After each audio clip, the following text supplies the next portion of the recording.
Époustouflant ou éventé, étonnant ou énervant, excitant ou ennuyeux, Watcha pas Watcha, c'est le Fight People de l'émission. Et aujourd'hui, c'est le gros pétard contre le bon derrière, la bomba latina contre la diva R&B, la femme à Jay-Z contre la femme de lui aussi, c'est une star aux États-Unis, Beyoncé contre J-Lo.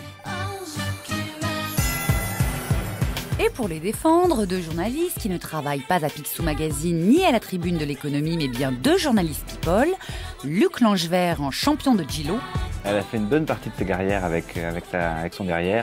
Et Céline Fournier en fan de Beyoncé, en tout cas pour les 3 minutes qui viennent. Ah, moi je trouve qu'elle est plus Watcha que Jennifer Lopez. Jennifer Lopez, elle est un peu devenue maman, quoi. Elle est un peu à la traîne, quoi. Elle essaye de revenir sur le devant de la scène, ça marche pas très bien. J-Lo, c'est la vieille, quoi. Quoi ? Hop hop hop et Beyoncé ?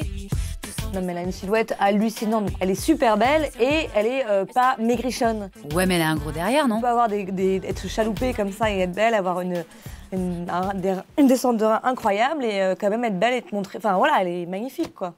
Ok, un point. Mais elles sont pas un peu vulgaires à bouger leur tarma ? Elle s'est beaucoup déhanchée sur les photos, sur les tapis rouges. Elle avait vraiment un truc, elle mettait bien en avant son derrière, donc elle est très fière. Elle a entretenu ça comme un petit capital très précieux. Plus un aussi, y a pas de raison, mais c'est pas seulement ça, J-Lo.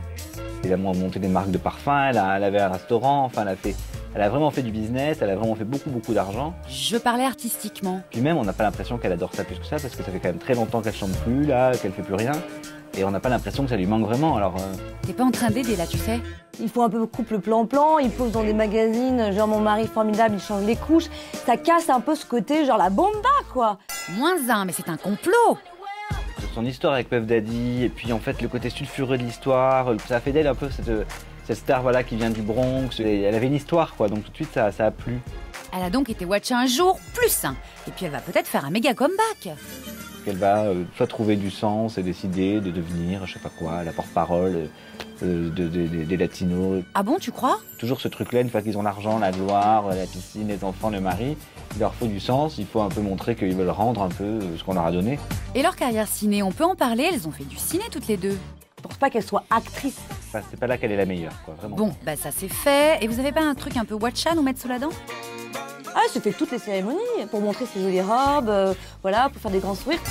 +1, mais à l'arrache. Dans le rap, dans le R&B, les filles sont des potiches, etc. Ben moi, je pose comme une potiche sur les photos, je suis aussi sexy que les potiches, mais je parle derrière et je fais des dollars et j'ai de l'argent. Là, un peu, si on peut dire, ouvert une voie un peu justement à toutes les autres filles qui sont arrivées derrière dans le R&B et elles sont quand même nombreuses, quoi.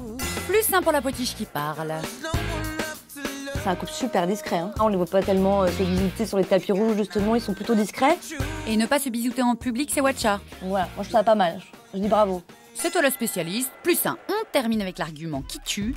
Elle a été à un moment donné une des meufs les plus sexy d'Hollywood. +1, mais c'est un peu daté. Alors que Beyoncé, elle est toujours une bomba et en même temps, elle essaye d'avancer et puis elle s'est entourée. Je pense que J-Lo, elle s'est trompée en fait. Voilà. Faut reconnaître, +1, on compte alors. Et c'est Beyoncé qui gagne, mais avec un tout petit écart. Il rentre à l'aise dans son string.